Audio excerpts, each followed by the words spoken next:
kan rumusnya penjualan, min retur penjualan, min potongan penjualan, ini akan ketemu penjualan bersih.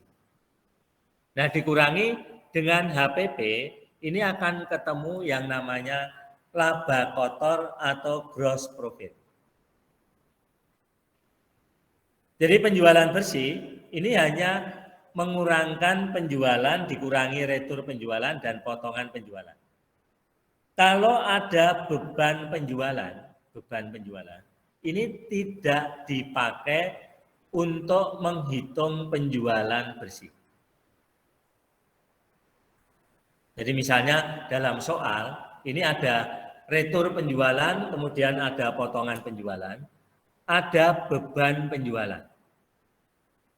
Nah, untuk mendapatkan penjualan bersih, ini hanya penjualan dikurangi retur penjualan, kemudian dikurangi dengan potongan penjualan. Jadi tidak usah kita mengurangkan lagi dengan beban penjualan.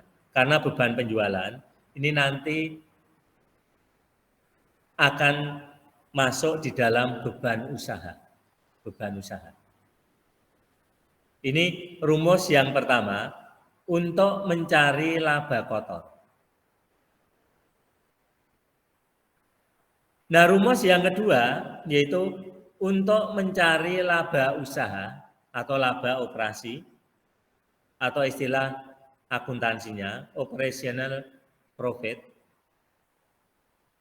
Nah, rumusnya ini adalah laba kotor dikurangi dengan beban usaha. Nah, beban usaha ini waktu kita belajar di akuntansi jasa. Ini artinya yaitu beban-beban yang berhubungan dengan kegiatan utama perusahaan. Jadi misalnya membayar gaji, membayar sewa, membayar asuransi. Ini semuanya adalah beban usaha. Nah, untuk mendapatkan laba usaha, maka laba kotor tadi ini kita kurangkan dengan beban usaha.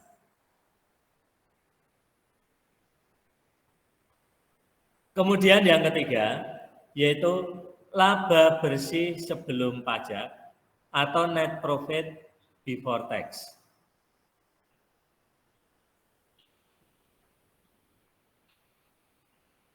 Dalam perusahaan dagang yang biasanya perusahaan tersebut, ini biasanya merupakan perusahaan yang besar. Nah, kalau perusahaan yang besar, ini biasanya akan dipungut pajak. Nah, pajak ini akan kita kurangkan pada akhir perhitungan laporan keuangan. Nah, sebelum menghitung pajak, maka kita akan menghitung yang namanya laba bersih setelah pajak. Laba bersih sebelum pajak. Nah, laba bersih sebelum pajak ini akan kita hitung, yaitu laba usaha ditambah dengan pendapatan di luar usaha, dikurangi dengan beban di luar usaha.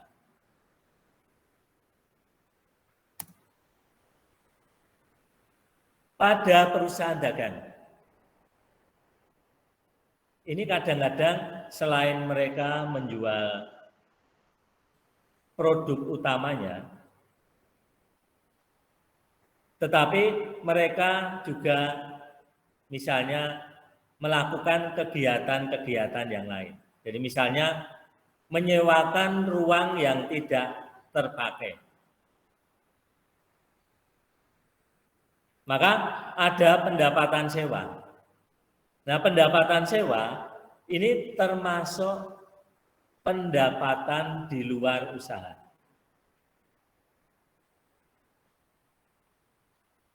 Jadi misalnya pada perusahaan dagang Indomart. Nah, di sini penjualannya ini adalah penjualan barang-barang kebutuhan sehari-hari. Ini merupakan aktivitas utama, penjualan utama.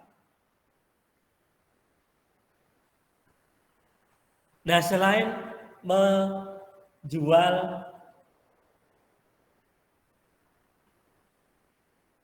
produk kebutuhan sehari-hari, nah kadang-kadang kan di luar Indomart, ini masih ada tempat yang cukup luas. Nah, kemudian dibuat tempat-tempat tertentu, kemudian disewakan kepada orang lain. Maka pendapatan sewa yang diperoleh dari menyewakan tempat, ini termasuk pendapatan di luar usaha. Pendapatan di luar usaha. Nah, ini banyak dilakukan oleh perusahaan-perusahaan dagang. Apakah itu Indomart, atau mungkin Alfamart, atau mungkin Alfamidi, dan sebagainya. Nah, di situ disewakan, misalnya kalau dulu itu disewakan tempat untuk berjualan majalah atau koran. Disewakan tempat untuk menjual misalnya pulsa atau HP. Kemudian kalau pada perusahaan-perusahaan besar, itu misalnya ada semacam diversifikasi. Jadi artinya kalau misalnya perusahaan yang agak gede itu misalnya Carrefour. Nah, Carrefour itu kan menjual barang-barang kebutuhan sehari-hari. Nah, antara lain juga menjual buah-buahan. Nah, kalau buah-buahan itu kan ada tempo, ada waktunya.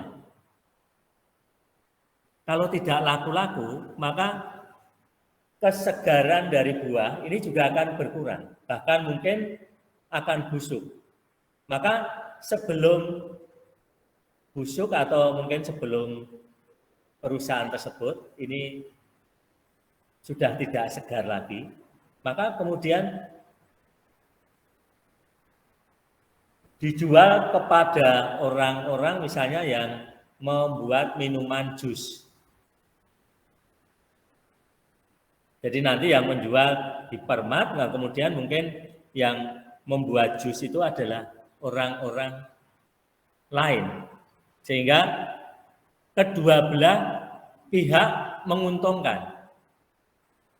Orang yang menjual jus ini akan memperoleh bahan baku dengan harga mungkin yang lebih murah. Nah, kemudian dari pihak Carrefour ini selain menerima sewa untuk tempat menjual jus tadi, mereka juga bisa menjual buah-buahan kepada penjual tersebut. Karena kalau mereka tidak ada mungkin tidak ada penjual jus, itu mungkin buah-buahan tadi ini akan busuk, kemudian akan merugikan pihak Carrefour itu sendiri.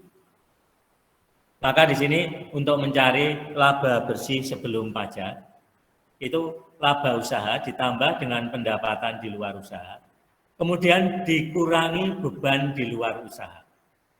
Nah, beban di luar usaha ini artinya beban-beban yang tidak ada hubungannya dengan aktivitas utama. Jadi misalnya untuk membersihkan tempat-tempat sewa tadi, kalau mungkin sudah tutup itu kan kotor. Nah, kemudian diperlukan tenaga kebersihan. Tapi tenaga kebersihan bukan yang merupakan tenaga yang ada di dalam Carrefour, tetapi tenaga kebersihan yang khusus misalnya membersihkan itu yang tempat-tempat yang dijual, yang disewakan tadi. Nah, ini biayanya, ini termasuk beban di luar usaha. Dan yang terakhir, yaitu laba bersih setelah pajak. Seperti pada pribadi yang mempunyai gaji, pada perusahaan yang besar, ini juga akan dikenai pajak terhadap keuntungan perusahaan. Jadi bukan berarti perusahaan misalnya untung 100 juta. Ini menjadi milik daripada pemilik sendiri. Tapi akan dikurangi pajak, yaitu yang namanya pajak penghasilan. Nah, kalau gaji itu berarti pajak penghasilan dari karyawan.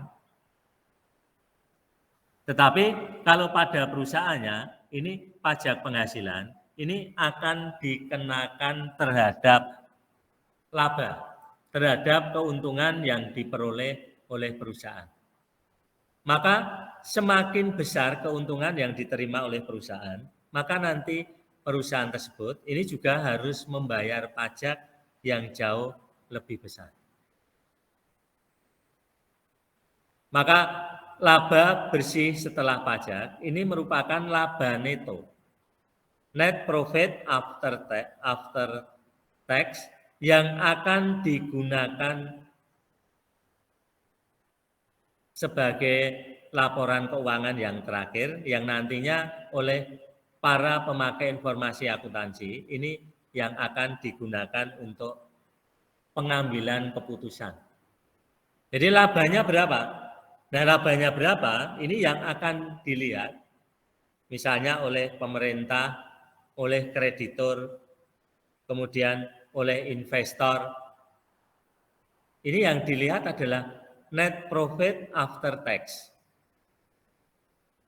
Nah, dari tahun ke tahun, net profit-nya itu seperti apa? Kalau net profit-nya itu semakin naik, semakin meningkat, maka pihak-pihak pemakai informasi akuntansi ini akan melihat bahwa kemajuan perusahaan ini sangat besar. Sehingga kalau saya sebagai investor, kemudian dengan melihat peningkatan net profit tersebut, maka bisa saja saya tertarik untuk membeli saham pada perusahaan tersebut. Tapi kalau net profit-nya itu semakin berkurang, maka saya tidak tertarik. Saya lebih baik akan membeli saham pada perusahaan-perusahaan yang lain yang net profit-nya itu semakin meningkat. Nah, ini rumus-rumus di dalam akuntansi perusahaan dagang.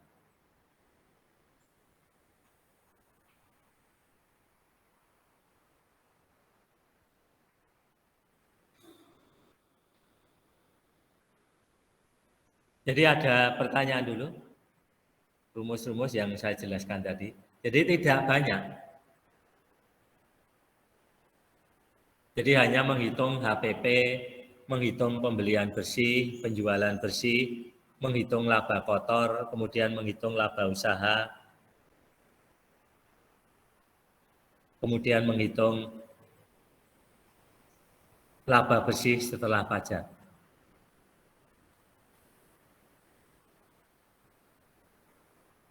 Owen, ada pertanyaan, Owen? Tidak ada, Pak. Udah jelas, Pak. Ya, makasih.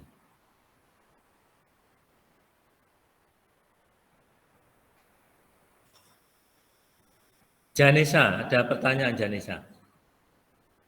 Tidak ada, Pak, jelas. Ya, ya, makasih. Rio, ada pertanyaan? Jelas, Pak. Ya, makasih. Nathan, ada pertanyaan? Nathan Lim? Oh, tidak ada Pak, terima kasih Pak. Ya.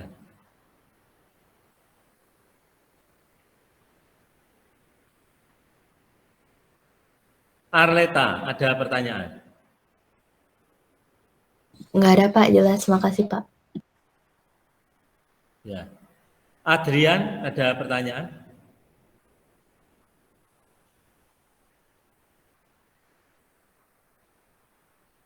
Adrian Dharma Saputra, ada pertanyaan?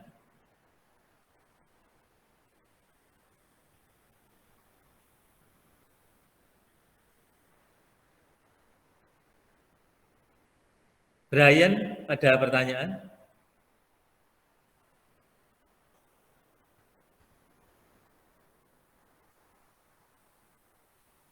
Brian, ada pertanyaan?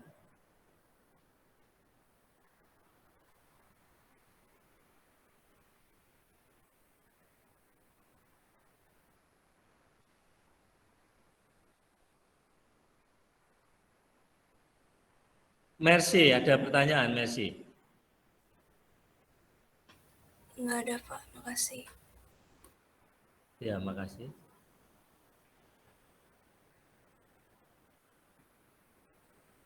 Stasia, ada pertanyaan? Belum ada Pak, terima kasih. Ya. Tobi, ada pertanyaan? Masih jelas, Pak. Ya.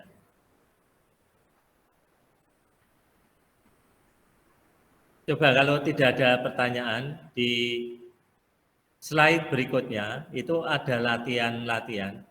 Coba kamu kerjakan. Jadi ada yang menghitung HPP, kemudian ada yang menghitung persediaan awal, ada yang menghitung pembelian, ada yang menghitung persediaan akhir. Coba kamu kerjakan sambil saya upload ke Google Classroom kalian.